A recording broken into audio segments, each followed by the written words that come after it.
nakakatakot, nakakakilabot, sir ba? Ito, please listen to us, you people. Yes, listen to us. Mabuti lang kumakontrol namin yung iba. Yung iba dyan, hindi basta-basta ang pinagmula na buhay. Galing din sila sa NPA noon. Hindi lang namin mabulgar, bro. Sino sila? But, Pastor, changed their lives. Nandun sila sa amin. Hanggang kailan namin sila makontrol. Sir, we do not want any untoward incidents, no? That anything will go, out of hand na. We don't want that one. Ayaw namin maganyan ang mangyayari sa Davao, sa Pilipinas. Nag-iisang bansa natin, maliit lang ang bansa natin, ilagay mo sa isang tuldok lang. How come na yung mga tao na inilagay natin sa kapangyarihan, they cannot handle the power properly given into their hands?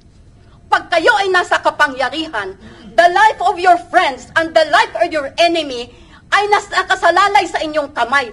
How will you handle that one? You must be responsible. You must have a sane mind. You must have a balanced personality.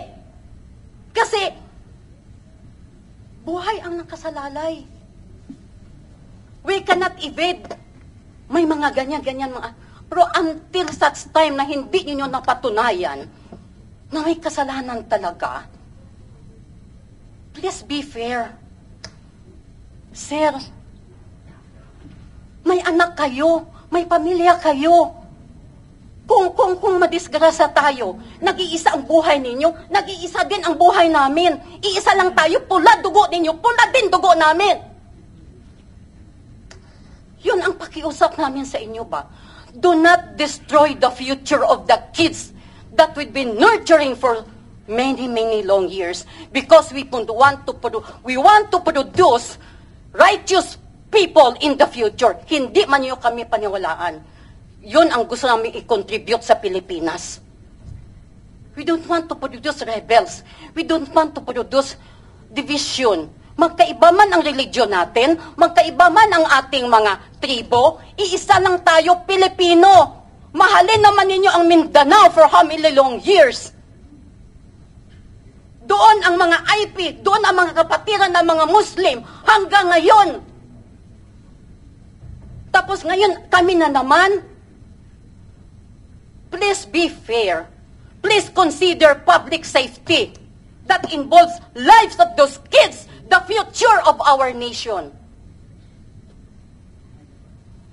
Thank you. Yung akin, The PNP has heard enough sa lahat ng hinaing ninyo. I hope they will... nauunawaan nila, sir. I hope they will adjust accordingly. Kasi hindi lang kayo nakikiusap, pati kaming mga membro ng committee na ito, ako as chairman, talaga nakikiusap ko sa kanila that they have to adjust accordingly. Kahit paano, kahit anong sabihin natin, we have to be friend with the community. General Torre, you want to say something? Thank you very much, Mr. Chair. Go ahead. Mr. Chair, rest assured that the PRO 11 is one with you, one with the community of Davao, especially the members of the Kingdom of Jesus Christ, in their search for justice and peace, Your Honor. But on these matters, on the innocence or guilt of Mr. Kibuloy,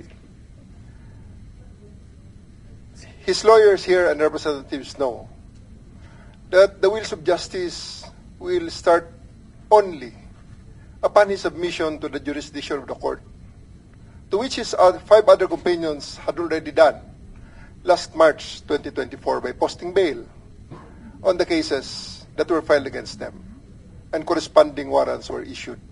Iba pa ito sa yung sinasabi nyo na at large na 5? Yes, sir. Iba pa yung No, sir. There were 6 of them. Oh. 5 of them, there were 6 of them, and all of them were charged in Davao and in Pasig. In March 2024, a Davao court issued warrants of arrest for 6 of them. 5 of them posted bail, except for Mr. Kibuloy. Until now, his warrant on Davao is still standing. And all of them are also charged in Pasig. The And same six. same six are charged in Pasig. And none of them posted bail because there's no bail recommended for the six of them. We have captured one, Pauline Canada, and she is still in the custody of the CIDG. So as I'm saying, Your Honor, the wheels of justice can only start if he submits to the jurisdiction of the court. Because everything that we discuss here, saying that whether he is innocent or guilty, are of no moment. Because we are not the court that will thresh out all those issues. So I would really suggest, Your Honor, that Mr. Kibuloy submit himself to the jurisdiction of the court, because sooner or later the long arm of the law will catch up with him, just like what happened to Pauline Canada. She did not surrender. We hunted her down, looked for her, and we arrested her and brought her to the judge who ordered her arrest. And until now, she is still in our custody, in CIDG in particular. So I would suggest that Mr. Kibuloy, to end all of this, and spare all his followers and believers of all these things, of this, they perceived harassment, which are actually not harassment, but are just part and parcel of the implementation of the warrant of arrest against him. So I would suggest, Mr. Chair, if it's possible, to call for Mr. Kibuloy to surrender to the jurisdiction of the court, of Pasig Regional Trial Court. Because until then, he's just a fugitive of the law, fleeing, hiding behind his members and followers, and whom we in Region 11 will continue to pursue and look for him, to arrest him, and bring him to the jurisdiction of the court, whether he like it or not. We don't like this, but this is ordered by the court, and it is our duty, Mr. Chair. Thank you very much, sir. Sir, quick Thank you. repartation. Thank you, General Torre. Yes, go ahead. I would just like to comment, Your Honor, concerning these opinions of two generals already, which I think need to be properly corrected, Your Honor. If a person has a warrant of arrest, Your Honor, the subject of the warrant of arrest has two options. Either he submits himself to the jurisdiction of the court, or he questions the finding of probable cause, Your Honor, which Senator Lacson did, okay? And if the DOJ would not side with him, he can go on certiorari to the Court of Appeals without ever surrendering. Santiago case would prove that.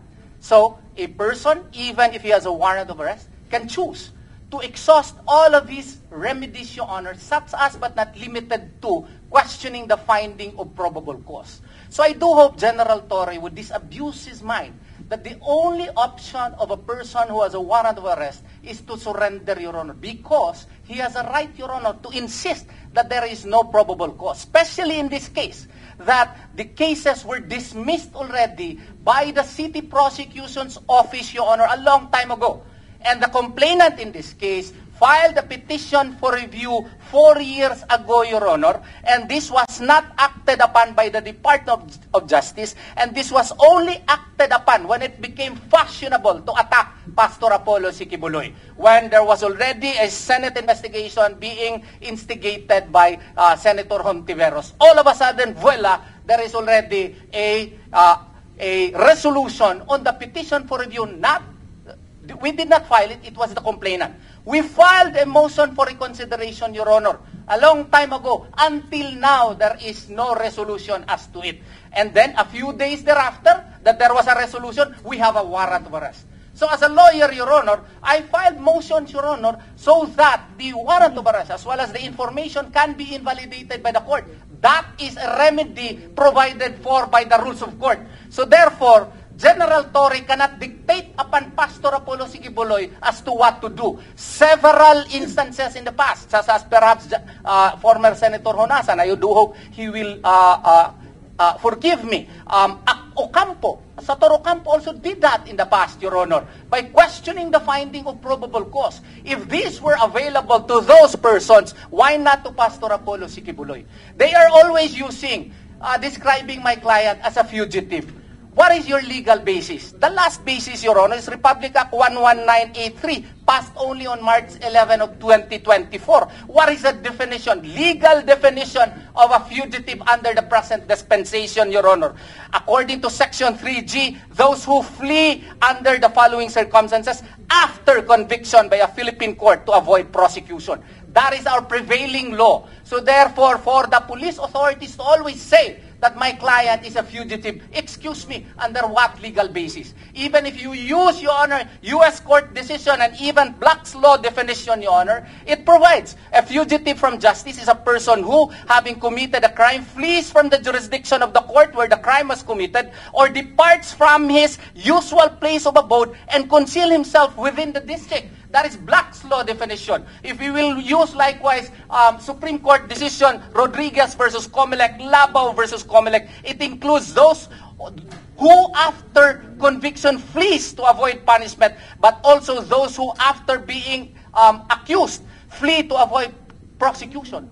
So we are still questioning the after being accused. So for the PNP to always claim that my client is a fugitive, under what legal basis? Can you please cite to us? Just because he has a warrant of arrest? And can you rightfully say that he has knowledge of that warrant of arrest? Did you present evidence? In Labao versus Comelec, Your Honor, the Supreme Court, he was a candidate for mayor. There was even a warrant of arrest. And they even tried to arrest him in a church, Your Honor. Yet the Supreme Court did not consider him as a fugitive from justice. What would be the basis of the PNP? Require Pastor Apollo Kibuloy to surrender? And require us to surrender him? What right do I have to require my client? I'm just a lawyer, Your Honor, a glorified agent of my client. I cannot tell my client to surrender. That is not within my power. If I do that, I might be disbarred, Your Honor. So I do hope and pray that the PNP should likewise perhaps do more research in accusing certain persons as a fugitive or that require the lawyer to surrender him or his members. We do not have that power. An accused has the right to also insist to avail all of his remedies provided for under the rules of court. And Pastor Apollo Kibuloy is precisely doing that. Thank you. We get your point loud and clear, Attorney. But I think you will still agree with me when I say that as long as a person is covered with a live warrant of arrest, hindi mo rin siguro mabiblame ang police kung talagang Yes, Your Honor. We agree with that. Trabaho talaga ng police yan. No quarrel with that, Your Honor. No quarrel with that. Ako, I've been a policeman. Pagka-problema ako kung hindi ko implement yung warrant of arrest na yan. So sana along that line din, tingnan rin nyo yung police na trabaho nila yan. As long as they're doing their job properly, regularly, legally, sana intindihin rin natin. Yes, Your Honor. Yun lang sa akin, ha? I want to be neutral here on both sides. Mahal ko kayo, mga kababayan ko kayo from Davao City. Itong police rin, alam ko rin yung sitwasyon nila pagdating sa ganyan trabaho nila. Diwahan ako dyan eh. Yung hirap na hirap ka. You are under orders, merong warrant talaga, isiserve mo, kahit kaibigan mo, wala kang magawa. Kahit kapatid mo yan, kahit tatay mo yan, kung may warrant, you have to serve that talaga. But yung point mo about fugitive, I agree with you. Alam ko, you've got the points. Alam kong tama yung sinabi mo. Yes, Your Honor. Wala kaming away po na may warrant si Pastor. We are contesting that. But when the police would try to implement the same, they should follow Rule 113, Section 11. Claro, Correct. Your Honor. They should. Yeah, wala no question about that. Yes, Gawin Your Honor. talaga nila properly according to the law. Yes, Your Honor. Yun lang po ang sa amin. Na yung rules of procedure, rules of engagement should be strictly followed sana. Yun lang po ang hiling po namin na hindi naman po ginagawa. Okay. Thank you, Attorney. Any more from your side? May sasabihin. Go ahead.